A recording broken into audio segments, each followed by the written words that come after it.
Eh, pues en realidad es una decisión, si la miramos en términos pragmáticos, es una decisión muy estúpida, ¿no? O sea, en este país, si tú no tienes un nombre, si no tienes una familia, si no tienes un apellido, triunfar yo no sé cómo funcionan las otras artes, pero triunfar en la escritura es bastante complicado. Yo creo que en las otras artes debe funcionar parecido. En este país leemos muy poco, entonces, pues sí, si se ve en términos absolutamente prácticos, sí, es una mala decisión, digámoslo así. Ahora bien, sí soy muy partidario de que debemos hacer lo que nos guste, lo que realmente nos mueva, lo que nos apasione. Eh, y además, un poco entrando a terrenos medio románticos, sí pienso que estamos en este planeta para dejar huella. Eh, y la escritura me permite eso, ¿no? Realmente es algo que amo con locura. Y sí siento que mis libros, el día que me muera, pues están mis libros. Entonces, por lo menos sí sé algo, ¿no? Como que dejé algo en este planeta. No, yo eh, cuando chiqui quería ser disque arquitecto, después estudié artes escénicas con énfasis en danza contemporánea, yo fui bailarín un tiempo y después empecé a trabajar en televisión, detrás de cámaras, en City TV y en Señal Colombia, y ahí fue que me di cuenta por fin un día que yo lo que quería hacer era escribir. Entonces, realmente hubo como muchos caminos, hice un montón de cosas antes de llegar a esto, pero el momento en el que yo me decidí, digamos, de verdad de una manera absolutamente consciente a ser escritor fue en el año, fue hace exactamente 12 años, bueno, no exactamente, pero más o menos 12 años. Yo estaba trabajando en Señal Colombia y ahí fue que yo tomé la decisión. Eh, entonces, no, claramente no fue algo que yo pueda decirte, no, es que toda la vida quise, no, eso sería mentira. ¿Y cómo es el proceso creativo para cada una de las obras de las cuales hablaremos un poquito más adelante? Pues es más o menos el mismo en realidad, ¿no? Se me ocurre una idea, dejo que se cocine, entre comillas, que se cocine en mi mente durante un tiempo. No es que yo piense, bueno, tengo un mes, ¿no? Cuando suceda. Mm, procuro tener siempre inicio, por supuesto, el inicio obviamente, y el final. Me gusta tener el final, claro. Así a veces me desvío un poco del final que tengo pensado al inicio, pero sí me gusta tener para dónde ir, como un norte.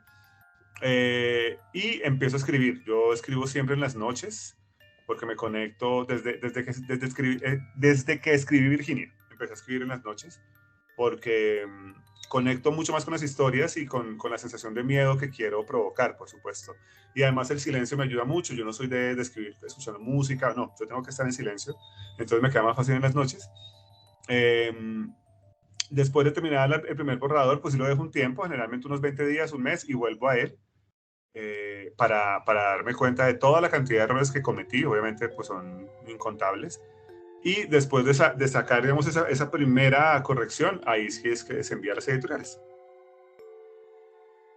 Sergio, de No todo lo que brilla es sangre, la mitad del libro soy yo, y la gente incluso sin conocerme sabe, ¿no? Después de que leen No todo lo que brilla es sangre me lo dicen, como Álvaro, este personaje es usted, ¿verdad? Porque se nota mucho. Eh, en Virginia yo creo que, por ejemplo, Virginia es muy frentera, muy de decir las cosas como las piensa y sin mucho filtro. Eso, por ejemplo, lo tengo yo soy así.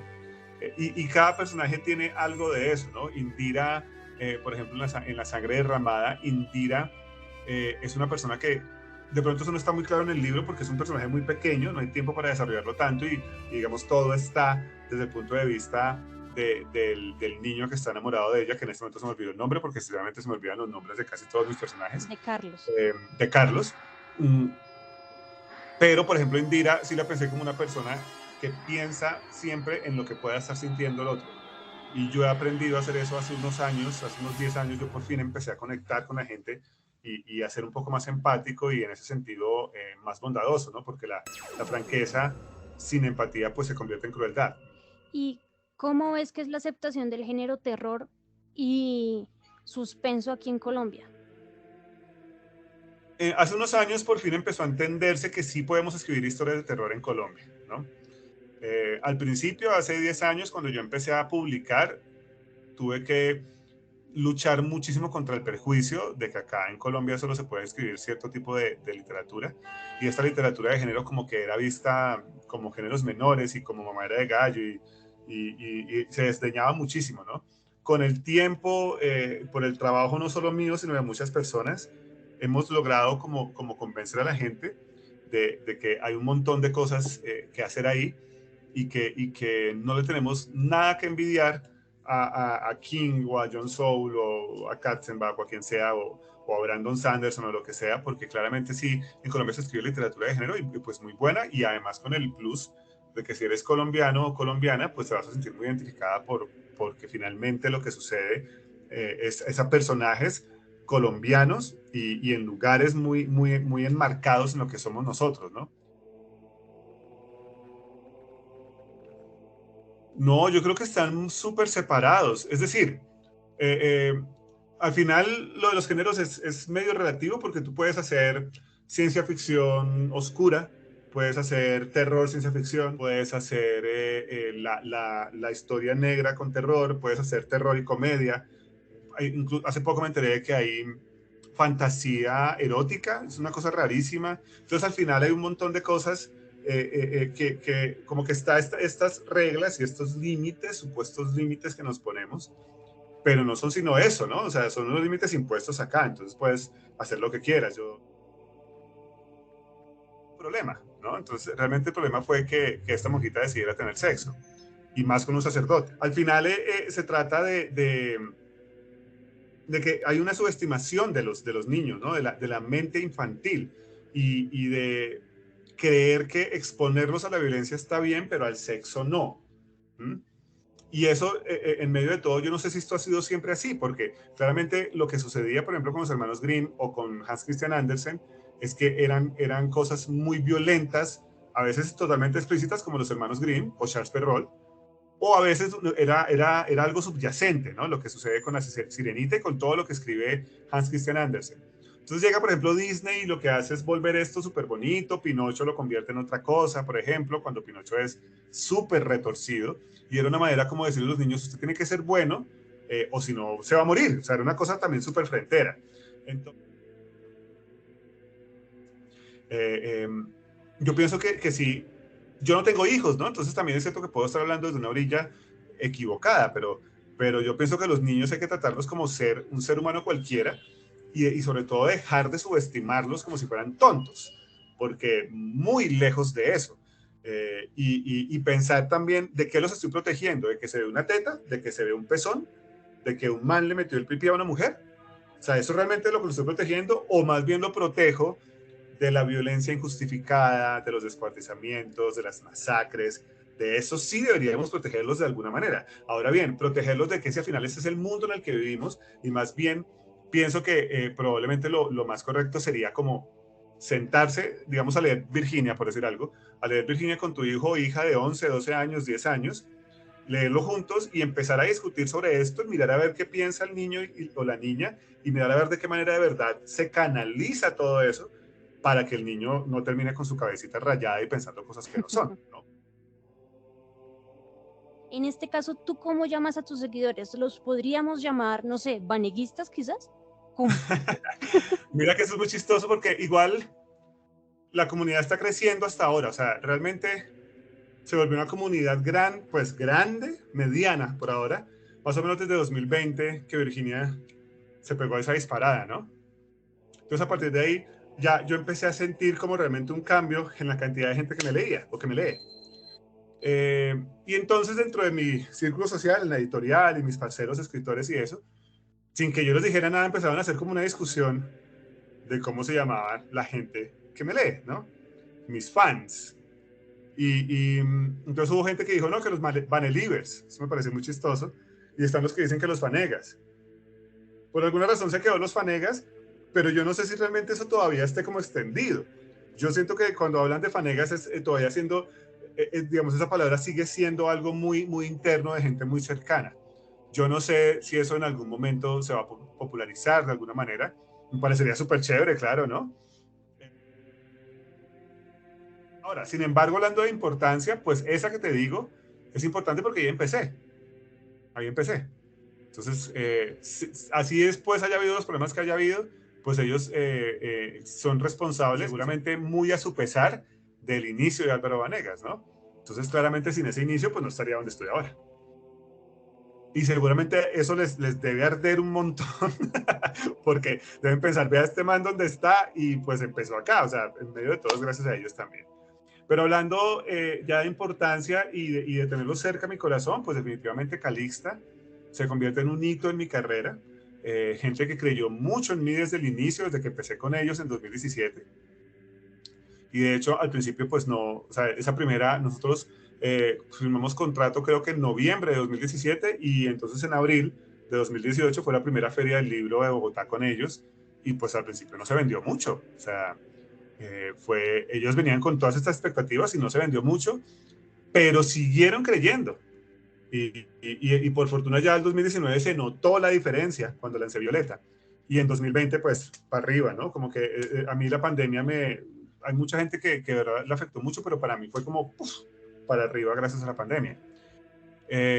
Y bueno, y ahora claramente pues llega Planeta, que es una editorial muy grande, que es una multinacional, y que sí me está dando, o sea, se notó la diferencia de inmediato. Apenas aparecí en Planeta y como que la gente dijo, uy, este man está en Planeta, un montón de gente me empezó a creer, tanto gente que no me creía antes, que nunca me había leído, porque un montón de gente que nunca me había leído, entonces aparecí en Planeta y empezaron, ¿no? Tanto gente incluso que había leído todos mis libros, pero por alguna razón cuando aparecí en Planeta como que el chip les cambió y me empezaron a tomar más en serio. Es muy extraño porque sigo siendo el mismo escritor, pero el estar en Planeta sí me ha dado como un alcance muchísimo más grande. Entonces, claramente Planeta es muy importante por eso. La gran mayoría de los seres humanos. Pero es funcional cuando tú entiendes, por ejemplo, que tienes que cruzar la calle mirando para los dos lados o si no te va a aplastar un Transmilenio. Sí, ese tipo de cosas es absolutamente funcional. Entonces, así como nos ha pasado a todos, desde que me criaron desde muy pequeño, me criaron teniéndole miedo a ciertas cosas, teniéndole miedo al fuego, ¿no? Entonces, si está prendido el fogón, aléjese de ahí, ¿no? Porque eso te va a quemar. Y claro, mi mamá, por ejemplo, le tiene todavía muchísimo miedo a los bichos. Y eso es algo que yo todavía tengo rezagos de eso. Me ha tocado hacerme como el trabajo mental de venga, tranquilo, solo es una cucaracha. ¿Sí? Pero antes era, claro, mi mamá me metió ese miedo y pues era una cuestión absolutamente visceral que no podía controlar. Entonces el miedo, no, yo soy una persona súper miedosa, súper miedosa. Porque la única manera para mí de lograr que esto tenga un soporte y que la gente se identifique de verdad, que pueda hacer, esto sucede en Suba y sucede en Chapinero y sucede en Transmilenio y la forma en que habla es súper colombiana y la manera en que reacciona también y el caos de Bogotá pues le aumenta al caos propio de un apocalipsis zombie. Todo esto logra un nivel de identificación y lo aterriza en la realidad, ¿no? Y qué es lo que yo pretendo que la gente así esté leyendo, por ejemplo, algo de zombies o de hombres lobo en violeta o lo que sea, pueda pensar, eso me podría pasar a mí, por lo menos mientras lo lee. Ya después de una manera consciente va a decir, no, pues para el apocalipsis zombie, tan pendejo. Pero que mientras lo esté leyendo pueda sentir como esto de, uy, me está pasando a mí, no le está pasando a Iván, no le está pasando a Jimena o a Azul, sino que me está pasando a mí. Y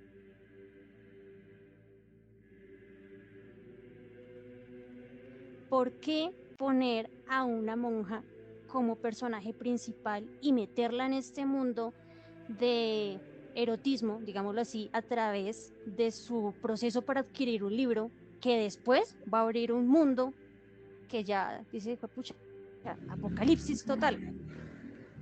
yo pienso que el arte tiene que estar incómodo. Y debo decir que esto sí lo dicen con toda la intención. La gente ve a una monja y se imagina que por estar vestida así, por haber tomado una decisión en su vida en algún momento de seguir este camino, es una especie de ser intocable o sea, las ubica una santidad que claramente no tiene. Entonces, si hay una intención mía de incomodar. Pienso que el arte tiene que generar incomodidad y generar muchas preguntas y como abrir la mente tanto del lector como del escritor, por supuesto, ¿no? Pero hablando del lector, abrir la mente a un montón de posibilidades y de pensar, por ejemplo, es que un sacerdote no tiene erecciones, un sacerdote no piensa alguna vez, estoy hablando solo de pensar, no piensa alguna vez, uy, esa monja cómo está de buena, ¿Mm? ¿Cómo me gustaría que un día se escapara y se metiera a mi cuarto? Claro, porque son seres humanos. Y eso lo hago, procuro hacerlo siempre con mis obras, como tomar, no todo el libro, ¿no? Pero todos los libros tienen en algún momento algo que se supone que es sagrado, y yo lo que hago es decirle a la gente, no, ¿cuál sagrado? Eso se lo estamos dando nosotros, eso es algo que le adjudicamos nosotros, porque necesitamos algo en qué creer, y necesitamos creer ante todo este mierdero en el que vivimos y tanta hostilidad y tantas cosas horribles. Necesitamos creer que sí existen cosas intocables y que son sagradas. Y es mi forma de decirles, no, eso no es real. Y como seres humanos, todo tiene dos caras, por más que sea una persona súper buena y súper bondadosa. Dentro de sí hay algo muy oscuro que puede que mantenga raya, ¿no? Pero narrativamente es mucho más interesante si lo dejamos salir. Es que hay un punto donde un grupo de personajes conviven dentro de una casa que da rienda suelta a su imaginación. Todo lo que ocurre en este recinto es producto de la imaginación, como lo dice directamente Verónica en el texto. ¿Por qué darle esa idea al lector de que la imaginación puede crearlo todo? Además de que puede llegar al punto de ser tan liberada la imaginación que alimenta al demonio o al alter ego con el cual se tiene que enfrentar después. Es que hay dos razones por las cuales escribí Verónica de esa manera. La primera es porque sí quería, en cierto modo, crear esta complicidad con el lector o con la lectora, de que cuando llegaran a la mitad del libro sintieran, este man me está mamando gallo. ¿Sí? Y es casi como un chiste entre los dos. Como que sí, marica, te estaba jodiendo la vida, porque ahora sí viene lo real. Es una cosa que yo decía, ¿cómo se va a sentir la gente? Y por eso el capítulo, esa primera parte se llama como se llama, al final todos mueren. Entonces es como que, marica, me lo estaba diciendo. Mucha gente decía, tú me lo dijiste desde el principio, ¿no? Y yo, sí, se los estaba diciendo. Y sin embargo, logré que cayeras en esta broma, ¿no? Pero por otro lado también está lo otro de que sí pienso que la mente es tan poderosa que aquello que tú crees cierto, pues es cierto. ¿Mm? Eh, o sea, como que esta percepción de la realidad que tenemos cada uno, tú estás viendo en este instante, tú estás viendo una realidad totalmente distinta a la realidad que yo estoy viendo, a pesar de que en teoría estamos viviendo lo mismo. Y entonces hay una verdad para ti que sencillamente no lo es para mí, sencillamente porque no la estoy viendo. Es imposible yo conocer cuál es tu verdad en este instante. Y en cualquier momento, si hay 10 personas alrededor de una mesa, cada persona son 10 realidades distintas. Y eso me parece increíble. Entonces realmente es como esto de, bueno, pero ¿qué es real y qué no lo es? Si hay una persona esquizofrénica y dice que un muñequito de 1,5 metros de color rosado con trompa de elefante y patas de pollo le dice que tiene que comer todos los días cornflakes, ¿cómo hago yo para saber si de verdad no existe ese muñequito? No existe esta criatura rara si esta persona la está viendo. ¿Cómo sé yo que es que esta es la realidad de él y eso pertenece a otra realidad que sencillamente yo no alcanzo a captar? O sea, que yo no creo en Dios, pero puedo entender que hay un montón de gente que está convencida de que existe. Entonces yo siempre digo, bueno, pero ¿dónde está? Muéstremelo, muéstremelo. ¿Mm? Pero eso es desde mi orilla. Para otra gente existe, funciona, le sirve un montón para su vida y está bien. Desde que eso no termine afectando a nadie más, está perfecto. Crean lo que quieran. El Dios espagueti si le da la gana. ¿Sí? Lo importante es que haya una intención bondadosa detrás de todo eso y que no, de verdad, no vaya a pasar por encima de nadie. Entonces, al final, sí. 6 es la historia de 6 amigos, por eso se llama 6, entre otras cosas, por supuesto, que se reúnen con la intención de tenerlo todo en la vida, pero solo uno de ellos lo va a poder tener. Y la única manera va a ser matar a todos los demás. Eso es así de sencillo. Yo creo que por eso se desconecta tanto con la gente, porque, y de hecho es que 6 en este momento se está vendiendo más que Virginia. O sea, Virginia venía siendo mi libro más exitoso hasta que llegó 6 y de un momento a otro empezó a superarlo, ¿no? Vamos a ver cómo le va la sangre derramada, que espero que sea más grande que 6. Virginia Cero también le ha ido muy bien, pero 6 en este momento está vendiendo más, ¿no?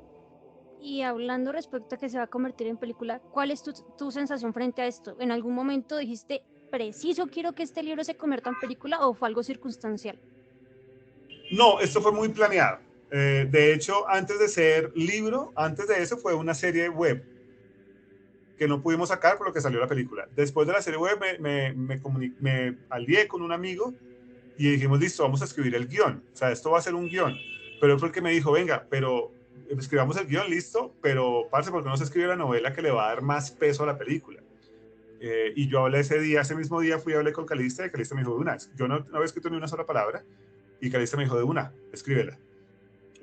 Entonces sí, y claro, cuando ya salió el libro, ya habíamos hecho un montón de cosas para que el libro se convirtiera en película. Entonces salió el libro y como a los 15 días nos confirmaron, o sea, veníamos con un trabajo ya hecho y nos confirmaron, sí, va a ser película. O sea, realmente fue muy planeado desde el principio que terminara en lo que terminó o lo que va a terminar. Yo tuve voz en uno de los personajes, en la que va a ser de Sara, o la que hizo de Sara, que es una parcera a la que amo, que es una gran actriz y que estuvo en la serie web haciendo precisamente de Sara. Entonces, claro, yo hubiera querido que hubieran sido las 6 personas que hicieron la serie web, pero bueno, eso fue imposible ya por una cuestión del productor, pero logré con cierta insistencia que le dieran la oportunidad a Juliana de hacer el casting, porque yo sabía que ella hacía casting, pasaba seguro, porque es que es muy buena. No es tan conocida todavía, pero lo va a hacer porque es que es muy buena. Y efectivamente, llegó al casting, le permitieron hacer el casting y ya ella solita con sus propios medios, pues logró ganarse el papel. ¿Por qué establecer la llegada de Jesús poco convencional físicamente? Porque pues la descripción del personaje no es como la que vemos usualmente en los cuadros. ¿Y por qué involucrarlo en una escena donde se tiene que volver parcero, amigo de un vendedor ambulante? En cuanto al aspecto físico, porque ese Jesús que nos han querido vender, pues es mentira. Vamos a dar por hecho que Jesús existió, que sinceramente no creo que haya existido. Sinceramente no lo creo. Pero si existió, pues claramente no es el monito y claro que nos quieren vender, que nos quiere vender la iglesia. Eso no tiene ningún sentido. Este man es árabe. O sea, no tiene sentido que sea así. Entonces, claro, yo dije, bueno, va a reencarnar y va a reencarnar en Colombia. Tiene que ser un personaje que se sienta muy de acá, ¿sí? Y yo me imaginé, es también una forma de hacer un homenaje a mi familia, porque la mitad de mi familia es chocuana. Entonces dije, bueno, lo vamos a volver negro de dreads, porque quiero además generar esta pregunta que me estás haciendo. ¿Y por qué? Pues porque sí, marica. ¿Por qué no? Si el man reencarna, ¿por qué no? Es más, antes no lo puse mujer, debía haberlo hecho así, ponerlo mujer para generar aún más preguntas. Eh, es un personaje de ficción, entonces puede ser como se me canta el culo, como dirían, ¿no? Porque finalmente sale de mi cabeza ese Jesús. Entonces el man llega, yo le hubiera podido poner monito ojiclaro y burlarme de eso, pero dije, de pronto lo hago y la gente no va a entender la burla, así que directamente voy a hacer esto y también con la intención de incomodar, ya te conté eso, a mí me gusta mucho incomodar y que la gente se sienta confrontada, ¿no? Como que, pero este Jesús es negro y que se ponga a pensar, bueno, pero porque esto me genera algún raye? ¿Por qué me genera ruido que sea negro? No, eso, incluso Mariela, la esposa del vendedor de dulces, ella misma lo dice en un momento y como que cae en cuenta y le dice al entrevistador, pero yo no soy racista, ¿no? Y esto es algo muy del colombiano, yo no sé cómo sea en otros países, pero es muy del colombiano pero yo no soy racista. Generalmente la persona que suelta algo y después dice, pero yo no soy racista, es porque soltó algo muy racista. Porque la mitad de mi familia es negra, es chocuana, pero como a mí me ven blanco entre comillas, porque no soy blanco, pero digamos comillas, y nadie se fija en que tengo el pelo crespo, que tengo los labios gruesos, que la nariz, que soy un man grande, que sí, como que nadie dice, venga, ¿será que este man tiene familia negra? Muy pocas personas se fijan en eso, entonces delante de mí sueltan unos comentarios súper racistas. Hay gente que ha soltado cosas horribles delante de mí, porque no se dan cuenta de, uy, marica, ¿no? Y entonces yo pienso, o sea que si yo fuera más oscuro, ¿no lo dirían? Entonces hay una cosa ahí solapada de que somos racistas, pero además solapados, ¿no? O sea, en la peor clase de racismo que es el solapado. Que fuera niño no me servía para la historia que conté. Me hubiera implicado como muchas cosas muy largas. Eh, Necesitaba que ya fuera un adulto y reintegrarlo a esta época, pues porque esta es la época en la que vivimos y tiene mucho más sentido que si man va a volver, sea para este momento en el que estamos tan cerca del precipicio. Y que él viniera con esta intención de alguna manera salvarnos, así lo haga de la manera en que lo hace en este libro, que pues no es la más convencional, mm, pero sí necesitaba que fuera en este momento. Y también porque mi intención con este libro, con La sangre derramada, es confrontar, que las personas que lo lean piensen un poco en lo que estamos haciendo con el planeta y con los demás seres humanos, ¿no? Eh, y Jesús se termina convirtiendo en casi mi voz como persona, no tanto como escritor, sino como persona. Yo utilizo a Jesús para gritar un montón de cosas, gritar de una manera bastante silente, claro, porque es un libro, pero gritar de un montón de cosas que pienso que están mal y que siento que todos deberíamos pensar en eso y darnos ese debate. El Vanegas verso, dices. Ujú. eh, Sería súper chévere, ¿no? Yo de pronto en algún momento en el que yo llegue al punto en el que, al que quiero llegar, que todavía estoy lejos, pero pues voy para allá, ¿no? Al punto de verdad de ser muy reconocido y que mis libros sean muy leídos en todo el mundo. Puede que sea casi como un guiño a mis lectores constantes, ¿no? Como, bueno, ahora en este libro van a aparecer todos los personajes y será casi como para las personas que ya me han leído, porque mis libros en esto, por ejemplo, La sangre derramada, están dirigidos a tanto lectores constantes como los nuevos, ¿no? Porque mi idea en este momento todavía es llamar más y más gente y más gente y más gente, que si me leen una vez casi siempre van a terminar leyendo dos, tres y todos los libros. Obviamente hay posibilidades, hay personas que solo leen un libro y ya, pero la mayoría sí terminan, me siguen leyendo y se convierten en lectores constantes. Cuando llegue un punto en el que ya tenga un grupo muy grande de lectores constantes, ya va a ser casi como un regalo para esas personas, ¿no? Como, vengan, ahora viene esto, goces esta vuelta, que son todos los personajes principales en un solo libro, sería súper interesante. Procuramos apoyarnos entre todos, con Luis Huescún, con Rodrigo Nocobe, eh, con Iván Sánchez, ¿sí?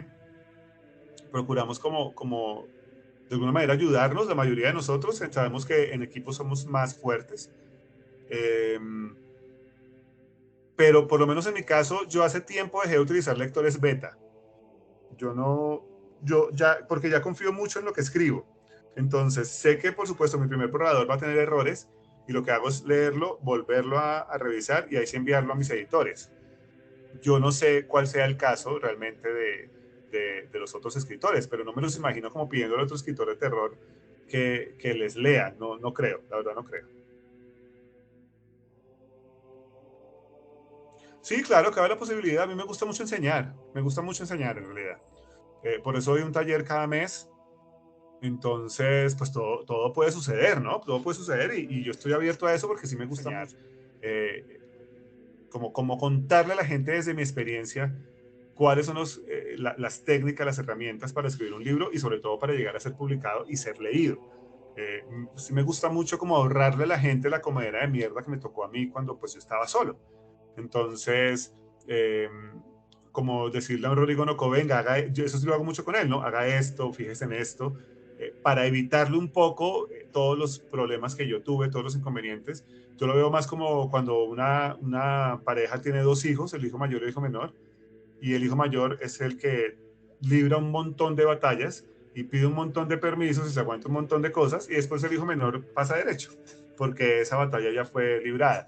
Eh, Fue como el camino que elegí porque pues no lo pensé así, pero pues al principio casi no había gente que escribiera terror y ahora sí me gusta mucho más, muchísimo esto de contar a la gente, venga, no haga eso, no la cague así, vaya por este lado. Créame, escúcheme. No siempre me escuchan, por supuesto, porque los seres humanos son muy arrogantes. No estoy hablando incluso de mí.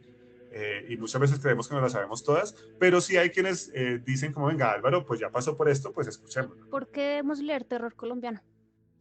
Porque es una chimba. Porque si te gusta el terror, te va a gustar más el terror colombiano. Eh, Porque son las mismas, bueno, las mismas historias, pero digamos las mismas temáticas, solo que acá, enmarcadas en este país, con personajes de este país, con diálogos de este país, con las reacciones de lo que sucede en este país y con este contexto afectando para bien o para mal las situaciones. No es lo mismo un apocalipsis zombie en Irlanda, en Japón, en Estados Unidos que un apocalipsis zombie en Colombia. No es lo mismo porque somos personas distintas, porque el país es distinto, porque incluso las instituciones, las fuerzas del orden son distintas, actuando de una manera distinta, y eso es lo que hace tan rico y tan divertido el terror colombiano. Bueno, mi nombre es Álvaro Vanegas y por supuesto un saludo muy especial de Other Face. Los invito por supuesto, a que sigan leyendo terror colombiano y agradezco además que desde su orilla, desde su esfuerzo personal, estén ayudando, de alguna manera aportando para difundir más este género en Colombia y convencer a más gente de utilizar el hashtag Yo Leo Terror Colombia.